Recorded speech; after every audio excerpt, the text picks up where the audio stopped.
namanya CT atau current transformator. Kata Mas Teguh, yaitu pembimbing kami di GI, fungsinya yaitu untuk membaca arus yang mengalir dari primer ke sekunder, seperti itu. Ini nggak nyetrum kalau dipegang karena belum terpasang. Kalau terpasang ya nyetrum lah. Ya, setelah current transfer di sana, sekarang kita berada di trafo. Ini salah satu trafo step down, di mana mengubah arus primer yang gede menjadi arus sekunder yang kecil. Mengubah dari 150 kV menjadi 20 kV. Ini nanti disalurkan ke dalam ruangan seperti itu. Nanti menjadi 20 kV. Bagaimana cara menyalurkan dari trafo ini ke ruangan itu? Melalui kabel-kabel ini. Jadi nanti dikirimkan melalui bawah tanah lalu menuju ke situ. Bawah tanah menuju ke situ. Setelah menuju ke situ nanti baru langsung disalurkan ke masyarakat, tapi tidak ke rumah masyarakat dulu karena terlalu besar dong, 20 kV. Disalurkan terlebih dahulu ke tiang-tiang yang terbiasanya trafo pinggir jalan tuh. Nah, itu dari 20 kV diturunkan menjadi 380 volt. Setelah diturunkan ke 380 volt, kemudian disalurkan lagi ke tiang lagi. Di tiang yang kecil-kecil itu nanti menjadi 220 volt. Lalu 220 volt tersebut baru disalurkan ke rumah-rumah kita. Oke? Yang di samping saya ini namanya LA, yaitu Lighting Arrestor. Fungsinya untuk apa? Kata pembimbing kami yang bernama Mas Teguh, yaitu untuk sebagai perlindungan dari petir. Jadi misal ada petir yang menyambar dari atas ya, dia fungsinya sebagai konduktor. Dia mengalihkan listrik dari petir menuju ke tanah biar nggak konslet. Ketika tidak ada petir atau kondisi normal seperti ini cerah-cerah saja, maka dia berfungsi sebagai isolator seperti itu. Kita berbicara tentang grounding. Coba lihat sekitar situ, itu groundingnya menggunakan batu-batu. Kenapa tidak tanah atau pasir? Dikarenakan jika groundnya berupa pasir, maka arus yang turun dari atas menuju ke tanah itu akan terkumpul, sangat tidak efisien. Untuk mengefisiensikan maka menggunakan batu. Kalau adanya batu maka arus yang terkirim ke tanah itu akan menyebar itu akan cepat netral seperti itu. PMT itu nama lainnya circuit breaker. Nah, circuit breaker ini digunakan sebagai pemutus tenaga, di mana untuk memutuskannya itu dapat dikontrol melalui panel kontrol di center room. Ini juga sebagai pemutus jika ada gangguannya itu berupa busur api. Nah, busur api itu dapat dipadamkan dengan menggunakan SF6 sebagai isolatornya. Jadi ini adalah PMS. PMS itu adalah pemisah arus. Jadi ini pemisah arus ini dalam keadaan tanpa beban. Kan sebelum ini tuh ada PMT. Itu agak beda ya. Kalau PMT itu untuk memutus tegangan dalam keadaan berbeban. Kalau ini sudah tanpa beban karena bebannya itu dihilangkan oleh PMT. Nah, untuk cara kerja ini, kalau misalnya PMS ini akan dimatikan, PMT itu juga harus mati. Karena kalau misalnya PMS dimatikan tetapi PMT masih nyala, dia tidak bisa mati karena ada sistem interlock. Nah, itu sistem interlocknya itu di ruang panel room sana. Nah, kalau ingin mati, PMT harus mati. Nah, setelah itu PMS-nya bisa mati juga. Karena interlocknya otomatis akan copot atau tidak hidup. Jadi ini adalah PT, pembaca tegangan. Jadi ini fungsinya untuk membaca tegangan dan proteksi dari tegangan yang kalau misalnya ada gangguan.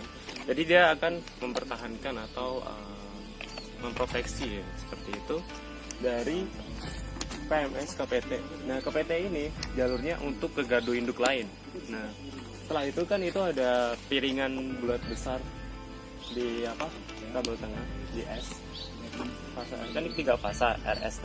Nah, itu bulatan besar di tengah itu untuk mengkonstankan ya frekuensi menjadi 50 Hz karena 50 Hz itu sesuai dari PLN.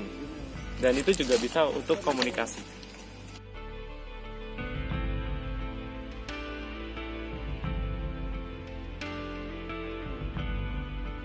Saya pengen nanya ya, di sini masalah-masalah yang biasa terjadi di gardu induk itu apa aja, Mas? Kalau misal di gardu induk merica sih biasanya kalau di sini permasalahannya ini di bagian PMT-nya biasanya itu tekanan gas SF6 menurun. Jadi misal paling pol itu kan 0,55 MPa dan standarnya emang seperti itu dari untuk di ASEAN-nya. Kalau pabrik ini kan PMT semuanya hampir semuanya mereknya ASEA, jadi standarnya memang segitu. Jadi misal kalau sudah tekanan gas FRM-nya itu sudah mendekati 0,45 itu sudah alarm. Jadi nanti kalau misal pada PMT tersebut tekanan gas FRM-nya sudah 0,45 MPa itu ada alarm. Kemudian kalau sudah ke 0,43 tekanan gas SFN6-nya itu sudah trip alias nanti bisa gangguan alias padam. Jadi kalau misal itu sih kita harus ini sih menjaga tekanan gas SFN-nya agar tetap ini dalam jangka waktu dalam rentan 0,5 sampai 0,55 MPa. Itu standarnya ya Mas? Ya, jadi PTS-nya itu. Terus ada lagi buat di bagian CT atau current transformer itu biasanya rembes pada bagian minyak, biasanya di perpacking tangkinya atau di bagian head CT-nya. Jadi misal pengaruh suhu dan udara juga sih biasanya kalau misal musim kemarau atau musim panas gitu biasanya itu lebih banyak kejadian rembes pada minyak tersebut. Kalau misal musim hujan itu biasanya jarang terpengaruh oleh faktor luar juga itu dari current transformernya.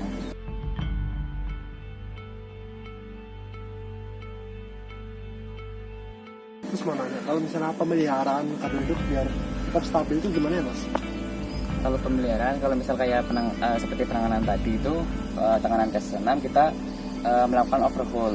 Overhaul itu kita jadi PMT-nya itu kita dibongkar, kemudian kita bersihkan dalamnya. Jadi PMT tersebut tadi kita turunkan menggunakan kren, kemudian kita bongkar, kemudian kita bersihkan dalamnya. Kemudian ada beberapa mungkin pengaruhnya itu bisa beberapa faktor ya.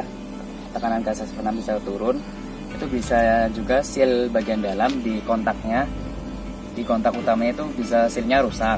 Ketika sealnya rusak itu kan berarti harus diganti seal yang baru. Nah itu bisa juga itu. Kemudian juga bisa juga di bagian gas manometernya itu bisa juga kendor. Jadi kita bisa lepas, kemudian kita kencangkan lagi, masukkan lagi gitu.